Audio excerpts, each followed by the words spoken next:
semuanya, hari ini kita akan belajar mengenal cerita fabel. Apa itu cerita fabel? Cerita fabel adalah sebuah cerita atau dongeng yang menampilkan binatang sebagai tokoh utama. Karakter yang diperankan oleh binatang memiliki karakter seperti manusia pada umumnya. Dalam cerita fabel, ada karakter yang berperan sebagai protagonis dan ada juga yang antagonis. Mereka yang berkarakter antagonis digambarkan sebagai pihak yang jahat, seperti suka menipu, licik, suka menang sendiri, dan sombong. Sedangkan mereka yang protagonis biasanya pintar, senang berteman, suka membantu, sopan, dan jujur. Biasanya, cerita fabel merupakan bentuk penyajian karya teater yang menampilkan bentuk boneka yang menarik untuk anak-anak. Nah, mari kita belajar apa saja ciri-ciri cerita fabel. Beberapa ciri-ciri yang dimiliki oleh cerita fabel antara lain sebagai berikut. Pertama, tokoh yang disajikan dalam cerita adalah binatang. Kedua, memiliki alur maju. Ketiga, watak-watak yang ditampilkan dalam cerita memiliki karakter yang baik dan buruk. 4. Menyajikan rangkaian cerita atau peristiwa yang menunjukkan sebab akibat. 5. Latar dalam sebuah cerita menggunakan latar alam seperti hutan, gurun, sungai, dan lain-lain. 6. Ceritanya singkat dan cepat. 7. Alurnya dibuat sederhana sehingga mudah dipahami. Selanjutnya, mengenal struktur cerita fabel. Apa saja struktur cerita fabel? Struktur cerita fabel antara lain, pertama, judul.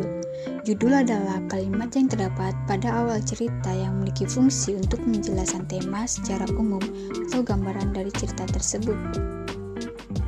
Kedua, orientasi. Orientasi bagian yang menunjukkan pengenalan karakter, waktu, dan tempat dalam cerita. Biasanya terdapat pada bagian awal cerita. Lalu yang ketiga, komplikasi. Komplikasi bagian pada fabel yang menunjukkan konflik awal atau munculnya masalah dalam cerita. Keempat, klimaks. Klimaks merupakan bagian yang menceritakan puncak dari suatu masalah atau konflik.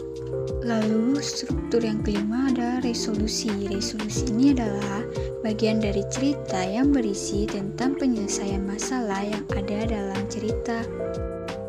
Struktur terakhir, koda. Koda ini merupakan bagian terakhir dari cerita fabel yang berisi tentang amanat dari pengarang atau pesan-pesan yang ingin disampaikan.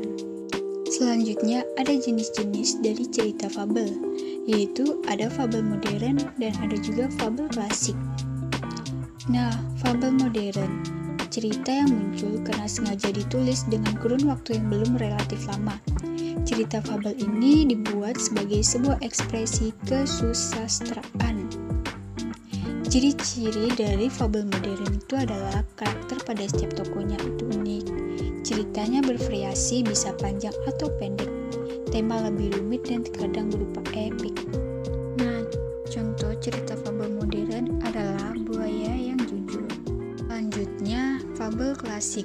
Cerita yang memang sudah dikenal sejak zaman dulu, yang tidak diketahui jelas kapan waktu munculnya. Ciri-ciri dari fabel klasik itu adalah temanya lebih sederhana, cerita pendek, banyak terdapat pesan-pesan moral, dan sifat hewani dari tokoh masih sangat melekat. Contoh dari cerita fabel klasik itu adalah Kisah Kancil dan Buaya.